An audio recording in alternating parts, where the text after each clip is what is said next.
On this week's episode, we're going to talk about the number one way in which Americans turn into millionaires. Wouldn't that be cool to be a millionaire, right? I mean, that's still a lot of money when you stop and think about that. And so we're going to give you the prescription or the way to become a millionaire. The answer might surprise you. So stay tuned for that. Also, on this week's program, we're going to talk about some of the biggest reasons why, if you're an investor, you want to be rebalancing your portfolio on a somewhat regular basis, but you don't want to have that be something that's you do every week or every month or something like that. But you really want to be thinking about it in terms of what are the types of things that could happen that ultimately would want to trigger that kind of an analysis on your portfolio in terms of trying to do some kind of a rebalance. So welcome on into the program. This, of course, is Dollars and Cents, where we help you make sense out of all of life's decisions involving your dollars. One of Central Florida's longest running radio programs, also coming to you on a host of podcast platforms as well, along with our YouTube channel, where you can see us doing the show in the fabulous Nelson Financial Planning Studios. Any trouble finding us on any of those platforms, go to our website at nelsonfinancialplanning.com. You'll be able to kind of get redirected from there. Once you're at those channels, make sure you subscribe, and then that way you don't have to do that exercise again. Plus, you also get notified when we upload new content during the course of the week. We usually upload couple of different things during the course of each and every week. My name is Joel Garris. I'm a certified financial planner, certified financial fiduciary at Nelson Financial Planning, where we got a team of great folks, all of which are certified financial fiduciaries as well, that stand ready, willing, and more than capable to help you improve your life with a successful and cost-effective financial plan. So the original air date of this episode of Dollars and Cents is May the 25th, which means that tomorrow, Monday, of course, is Memorial Day. It also means that my birthday is sneaking up here at the end of the month, but that's a topic for another day. Memorial Day, originally known as Decoration Day, established after the Civil War to honor fallen soldiers. It's officially been a federal holiday since 1971, and as we know, observed on the last Monday of May, also sort of marking the unofficial start of summer here in the U.S. That was certainly the case where I grew up in Maine. Memorial Day, yeah, that was probably the start of the summer, and then summer was over by Labor Day versus down here in Florida where it's pretty much summer all year long. Anyway, the point of Memorial Day is dedicated to remember and honor military personnel who died in the service of the United States. So take a moment this weekend and think about the incredible sacrifices that our military has made over the course of history of this great country. Another week, of course, also saw some additional progress on the tax bill. Tax bill actually managed to get through the House this past week. If you missed it, make sure you check out last week's program. I want to take a minute and thank Kristen Costello and Chet Cowhart, also part of the team at Nelson Financial Planning, who substituted in for me last week. I was away for my middle son's, Ethan's, graduation from the University of Virginia. He'll go to work for a accounting firm this summer, and then he will return to UVA for one more year to get his master's in accounting. So big family event last weekend with graduation. So certainly appreciate Kristen and Chet subbing in and really kind of getting into some of what we saw or what we're starting to see in terms of these tax changes. Now, things moved a little bit this week in terms of some of the specific provisions. Obviously, none of this is etched in stone because you got the other side of Congress, the Senate, that's that's got to work through and figure out exactly how all of these bills and all of these components are going to sort of match up. What we do know, or what appears to be the writing on the wall, as Kristen and Chet talked about last week, clearly a continuation of the current tax rates. You're looking at higher child tax credits, an increase of, say, $500 potentially over the current $2,000 child tax rate. The big conversation about the SALT limitation, that's the sales and local tax limitation. If you do itemize, that was set at a very low threshold of about $10,000. It looks like they're pushing that up to $40,000, but then it gets phased out at higher income levels, and then the value of those itemized deductions for higher income levels is also getting reduced. So they're doing some things with the itemized deductions. And then, of course, the work requirements for Medicaid and food stamp, or I guess it's called SNAP now. Elimination of some EV credits, which obviously no surprise there, given kind of the current philosophy, or the philosophy of the current administration. Nothing specifically, or nothing yet, maybe some tweaks here and there in terms of higher standard deduction or things like that, but nothing specifically on the taxation of Social Security, which in a way is unfortunate, although I don't know where they're going to come up with the money to cover any of these tax changes anyway, but that's a different conversation. But it would have been nice to see that taxation of Social Security addressed. Obviously, that's something we talk about a lot on the program.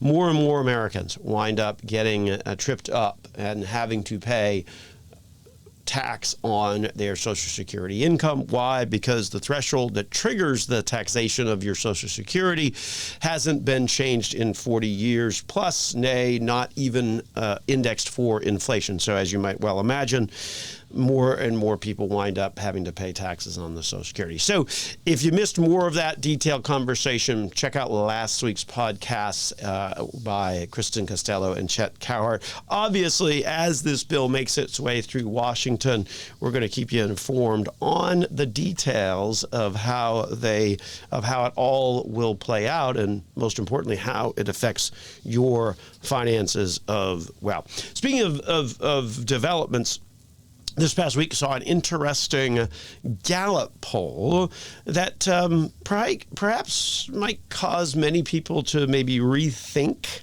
their perspective on the best investment to own. So according to the poll, 37% of Americans think that real estate over time is the best long-term investment, compared with only 16% of Americans who think that owning stocks, investing in the stock market, is the best long-term investment.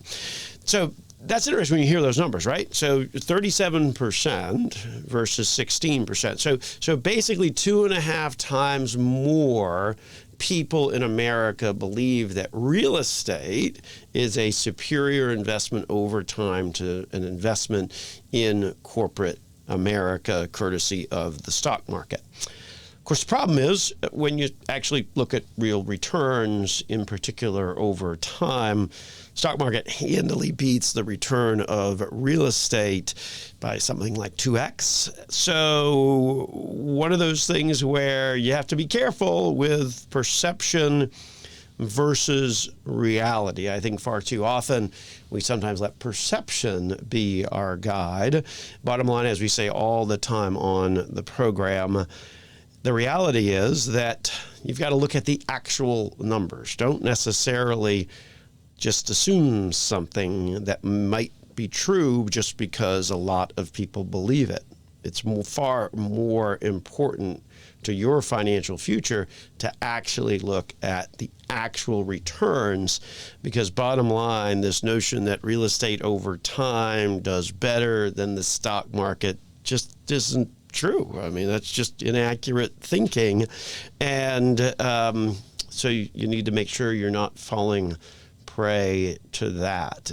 Just another survey that we saw this past week that underscores the notion of make sure that when you're making investment decisions that you have the right information in front of you. Don't just act on perception. So speaking of that, that's a nice segue to our next segment on how you actually can become a millionaire. Coming up next here on Dollars and Cents with Joel Garris of Nelson Financial Planning.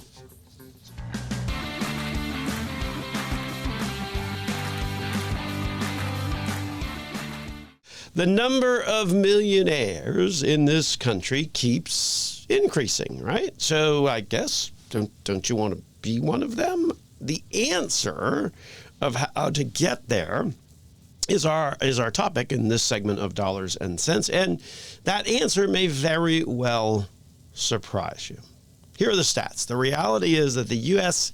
keeps producing more millionaires. Total number of U.S.-based millionaires more than doubled between 2020 and 23, reaching nearly 22 million individuals have achieved sort of that millionaire status, if you will.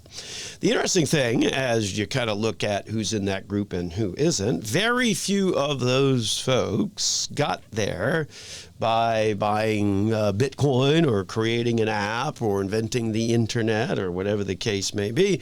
The vast majority achieved this significant financial milestone simply by prioritizing their retirement savings. So we're going to get into how they managed to do that. But before we get started on that, let's take a step back and define what makes a millionaire. The reality is that you have to look at the concept of net worth in order to ensure that you have, in fact, achieved that status. So with net worth, right, you take your assets and you subtract out your debt. So what you own minus what you owe, and then that result is your net worth. Obviously, if that's seven figures, that makes you a millionaire.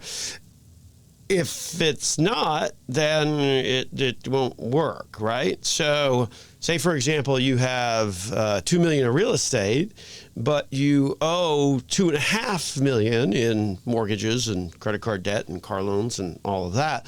That doesn't make you a millionaire. That makes you broke because you owe more than what you own. So you don't qualify in that respect. The second thing to consider, of course, is that being a millionaire today, not obviously what it used to be. Obviously, a lot of money, no question on that. But the reality is that the value of those dollars and the value of $1 million isn't what it used to be because of our friend that is always out there in the economy called inflation. Not really much of a friend now, is he? For example, if you include the impact of inflation in the year 2025, this year, you'd need over 1.6 million to have the same spending power that you did with $1 million only 20 years ago in the year 2005. So to be clear, obviously, if you're a millionaire, that's still a very good thing, but it ain't what it used to be. That kind of goes to the heart of your investment allocation and what it needs to be. Even though you may be getting close to retirement or in retirement, there still has to be a healthy portion of that investment allocation that is designed for growth in order to offset this impact of inflation over time. Stop and think about that. In the past 20 years, you now need 1.6 million to buy what $1 million did just 20 years ago. So make sure you got some portion of that investment allocation, no matter where you are, that is still positioned to growth. So on to our big reveal. What's the most surefire way? Looking at the 22 million Americans that are millionaires, what is the most surefire way that they followed to amass that kind of a net worth? Well, the reality is they actually did that in a very simple way. By making automatic contributions to a retirement account from every single paycheck that they received over the course of many years. Let me say that again. They put money in on a regular basis to a retirement account every time they got money. They took some portion of that and put it directly into a savings account, retirement account, and they did that over an extended period of time. Does that surprise you? I mean, it shouldn't, really, because it's just taking advantage of the power of time, the power of compounding, the power of consistency. Certainly not a get-rich-quick kind of scheme going on there, and it doesn't require you to invent the internet or create AI or any of those kinds of things, but certainly an important path to financial success for many Americans. 4 real reasons why it works as well as it does. So we wanted to kind of go over those with you. First, when you're doing that, when you're taking from your paycheck, every time there's a portion that goes into a retirement account, it effectively forces you to underspend.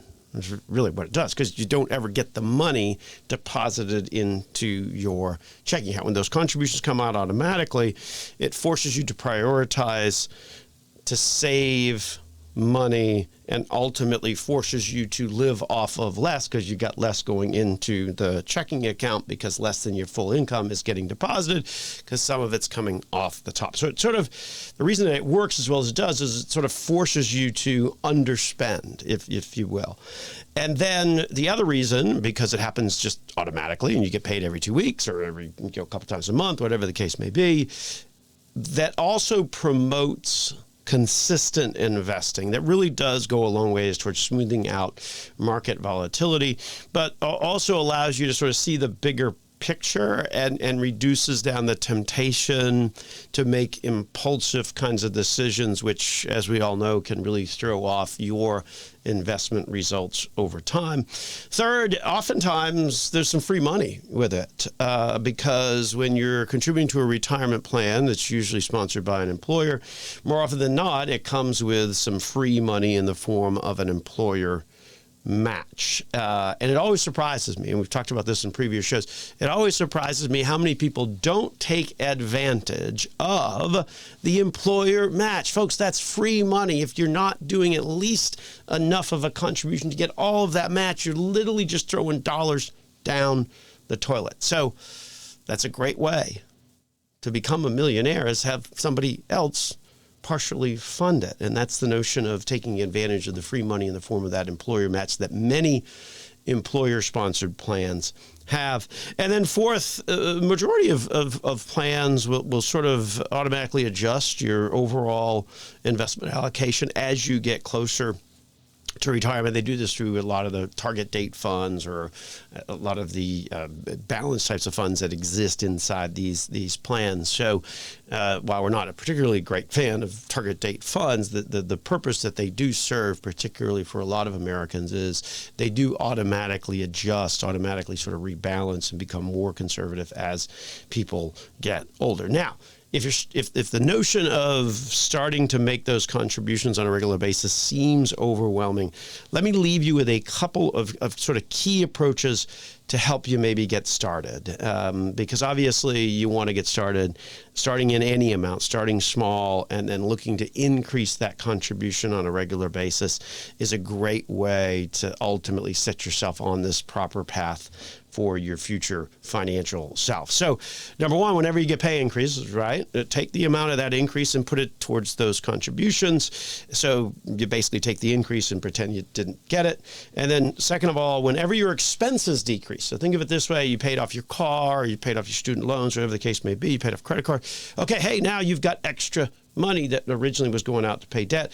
Take that extra cash and turn around and boost your retirement contributions accordingly. So it's in this way that you can, in fact, achieve that millionaire status, just like millions of Americans have achieved. Doesn't require you to invent something, doesn't require you to marry well, inherit well, or whatever the case may be. Just consistent behavior over an extended time period and funding that retirement plan each and every paycheck. With that, we're going to take a break here on Dollars and Cents with Joel Garris of Nelson Financial Planning.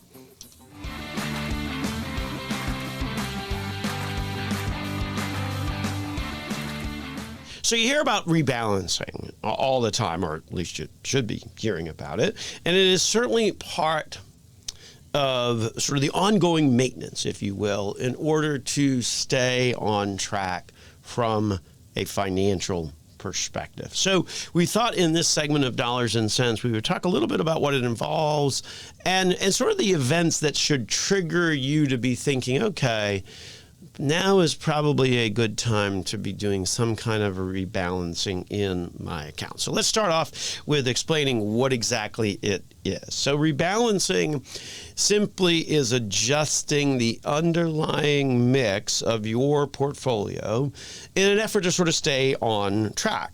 Let's face it, at the end of the day, investment portfolios, right, whether they be stock or mutual fund or bond or whatever the case may be, the reality is they're not static, right? The value is ebbing and flowing on a regular basis. And certainly over an extended period of time, that value can ebb and flow quite dramatically or cumulatively over a period of time.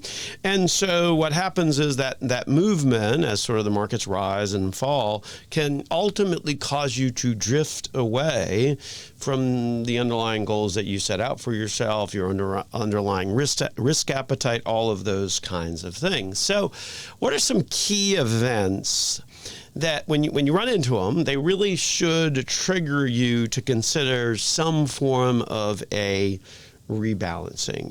And to be clear, these are not headline-driven types of events. Some headline that appears in the newspaper today should not be your trigger for a rebalance. That's the reality of it, okay? A rebalancing is meant to be much more of a maintenance on your financial journey to make sure that you are staying on track. Not some reaction to headline ABC said XYZ. That's not when you want to use what you want to use as a trigger for a rebalancing. There's really some normal situations that just happen in the normal course of life, if you will, that should trigger an adjustment to your portfolio by this notion of rebalancing. And of course, first of them is the notion of if there is major life events that happen. Maybe that's a job change. Maybe that's a divorce. Maybe that's a marriage. Maybe that's moving to a different location. Maybe that's receiving an inheritance. All of those sort of major life events that happen to us on a regular basis, those are the kinds of events that really should trigger the conversation of, okay, well, because this happened, do I need to do some kind of a rebalance in my overall financial picture and my overall investment allocation? So obviously life events, when that happens, that's a good idea to use that as an opportunity to maybe readjust or certainly to take a look at the underlying portfolio mix. Second, and this is a little bit of a tie-in to the current headlines, but with a different perspective. The reality is that we've certainly seen over the course of the 25 plus years in this business that sometimes there's some tax changes or regulatory changes that ultimately require some kind of a relook or rebalance in one's investment portfolio. I'll give you one of the clearest examples of this is that many years ago, they actually changed the dividends and capital gains rates to be much lower than the income tax rate. So what that meant is that if you were making interest, right, then you had to pay a higher tax rate versus if you were collecting a dividend, then that was at a lower tax rate. And in fact, if you were in the lower income tax bracket, so either the 12% or the 10%, the dividend and capital gain rate, and by the way, this still exists today, was in fact 0%. So to put that into perspective, if you are a married couple making roughly somewhere around 110,000, if you're less than that, then you're going to find that your dividends and capital gains are in fact taxed at 0. Well, that's a major tax policy shift that also should then drive this notion of looking at your overall investment allocation and ultimately engaging in that rebalance. And in this case, clearly, it would drive you to, hey, wait a minute, maybe I want to own a little bit more on the dividend paying side of things, particularly when that tax rate is much cheaper. So any big tax or regulatory changes should also then kind of be the formula for triggering this conversation about rebalancing.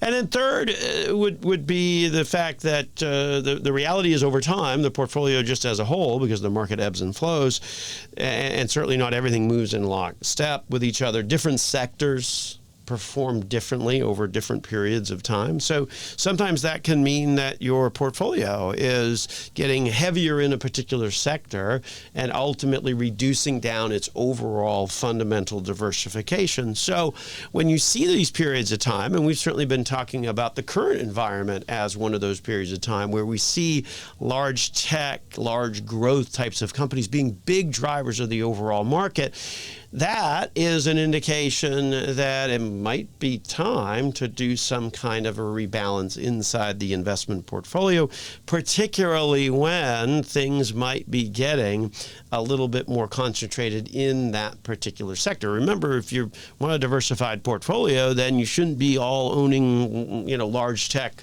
companies. That sort of undermines the notion of having a diversified portfolio. So where we see periods of time where certain sectors have been really big drivers of the overall market performance, that also should trigger a conversation about rebalancing. And then similarly, anytime the market sort of ebbs and flows over a period of time, what you're going to find is that your sort of target mix of stocks versus bonds that you might have had at the beginning of maybe when you retired or when you started out investing, ultimately that sort of ebbs and flows, right? So if the stock market is going up, then lo and behold, the percent of your allocation that owns more stock is also going up. So not uncommon to see after a few years where your original investment allocation you might have set at 75% stock, 25% bonds, and then just with the natural movement of the market over time, all of a sudden you're 80% stock, 20% bonds, or maybe you're 85% stock and only 15% bonds. That is a very good trigger to look into doing some kind of a rebalancing. So those are kind of the main things. I guess last on the list would be the rebalancing conversation, a deep look at what sectors you own inside your investment portfolio should of course be part of the norm for any annual or biannual or however often you're meeting with your financial professional. So make sure that you're really digging into that, what's happening and what the overall investment allocation looks like, because oftentimes that has good signals for those times when you certainly want to rebalance. Now, here's a caveat that we're going to put here at the end. Be careful when rebalancing in an after-tax account, because if you're rebalancing and trimming out stuff that has gone up in value, you're going to have to deal with the capital gain issue. So be careful when you're doing that on after-tax accounts. Obviously, inside of a retirement account, it's super easy to do because any of those movements don't create additional tax implications. But if you're doing it with an after-tax account, you got to be very careful with this. I think one of the best strategies that you can use in that circumstance is that rather than reinvest dividends and capital gains and things like that back into the same fund, take those dividends and capital gains and do this notion of cross reinvesting, meaning rather than plow them back into the same fund, which is then going to just buy more of that particular sector or more of those different of those types of companies, put them into something that is different, that complements or balances out that overall investment mix. With that, we're going to take a break here on Dollars and Cents with Joel Garris of Nelson Financial Planning.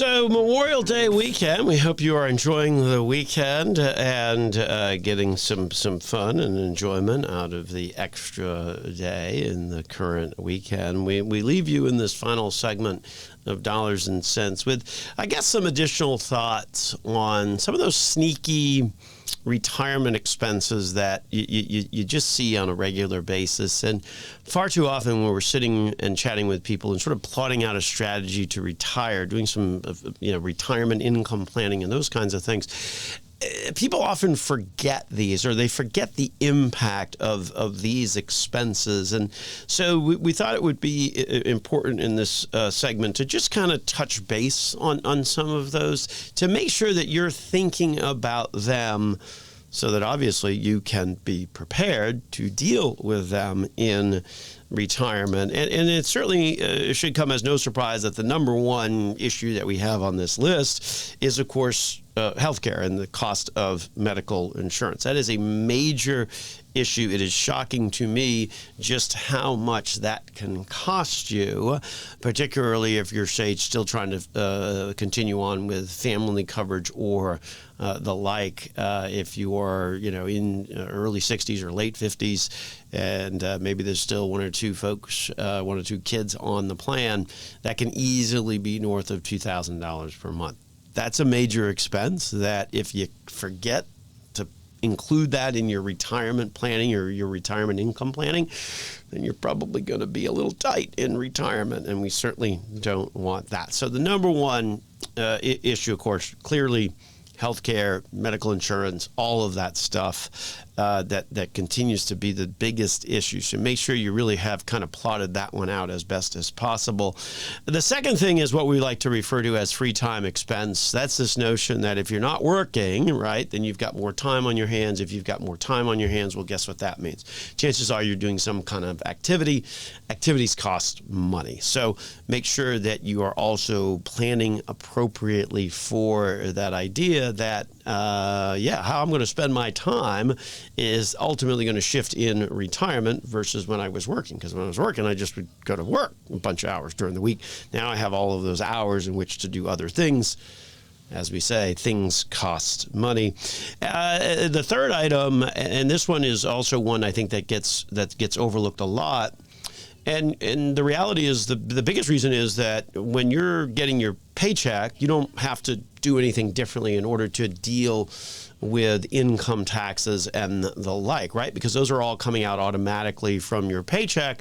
So basically that means that it's all kind of taken care of. Well, the reality is that in retirement, you've got to account for and budget for that as well and set that as part of the money that's coming out of your retirement account. So let's say you're taking $2,000 a month out of a retirement account. Well, that's taxable. So you got to probably set some tax withholding on it. Maybe it's 10%, maybe it's 15%, maybe it's 20%, depending upon which tax bracket you're in.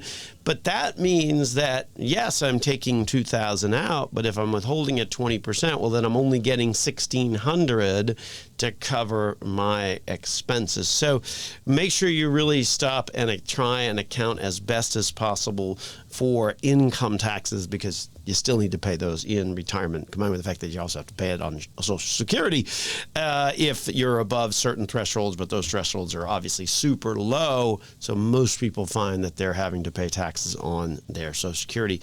Number four is other insurance. So this would be things like car insurance, homeowners insurance, all of those kinds of things. Particularly here in Florida, those costs can jump up pretty good. So make sure you've got a pretty good handle on what those insurance costs are going to be beyond the medical or healthcare expenses. And then the last category, and this is another one where I think it just kind of sneaks up on people and people don't necessarily appreciate it as sort of an unexpected expense in retirement. And it kind of combines back to that notion of free time, where you've got more free time to do other things. But if those other things involve, okay, well, I'm going to spend more time with the kids or more time with the grandkids or whatever the case may be, guess what? If you're spending more time with the grandkids and they say, hey, let's go through the drive-thru at Chick-fil-A or something like that, well, then, yeah, you're going to go through the drive-thru at Chick-fil-A, and then you're going to realize, wow, chicken's not cheap. And so the cost of those kids and grandkids can certainly add up. Make sure you're also including that in your overall perspective in terms of your retirement. So I want to give you some thoughts on that here in our final segment of Dollars and Cents. And then spend a little bit of time recapping those keys to becoming a millionaire and why it works so well. Folks, if you want to become a millionaire here in the United States, there's 22 million of them. The vast, vast, vast majority of them have achieved that status by doing one thing and doing one thing very simply. They take money out of every single paycheck that they get and they put it into a retirement account. And they do that consistently over an extended period of time. Voila. There is the formula. Not inventing a new meme coin, not inventing the internet, not inventing some app, whatever the case may be. It's not exactly a get-rich-quick scheme. It certainly does, however, lend itself to a high degree of success for those 4 reasons that we shared earlier in the program. Number one, if you're putting money into your employer plan, you're basically forcing yourself into underspending, because you never get that money deposited in your checking account. So it's forced underspending, forced savings, if you will. Number 2, it provides for consistent investing. And one of the things about investing is to be consistent. I think far too often people kind of move in, move out, shift up, down, sideways. And the reality is all that does is reduce down your investment returns over time.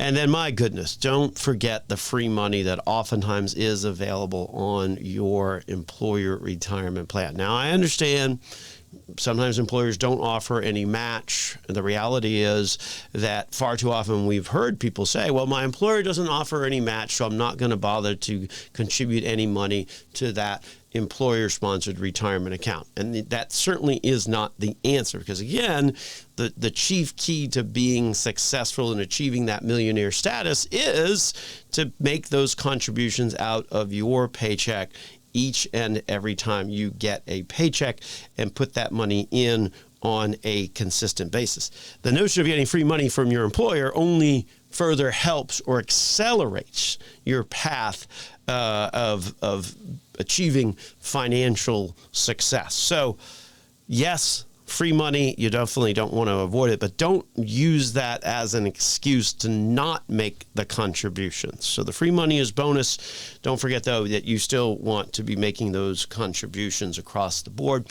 And then, obviously, with a lot of employer-sponsored plans, is that notion of, particularly if you're using target date, which has kind of become all kind of the ubiquitous choice inside employer-sponsored plans. But those retirement date funds, one of the things that we will give them credit for is they do have a tendency to adjust along the way and reduce down the risk exposure and those kinds of things as you get closer to retirement. So make sure you consider all of that when you're looking at how to achieve that millionaire status. So next week on the program, our hosts are going to be Rob Field and Christina Lamb. I am out again next week doing some traveling with the family, and so consequently they will be hosting. They already tell me that they've started gearing up for the program. They'll have a whole lot to talk about on the program, including, I think they're going to chat a little bit about the death of the penny. I don't know if you saw that article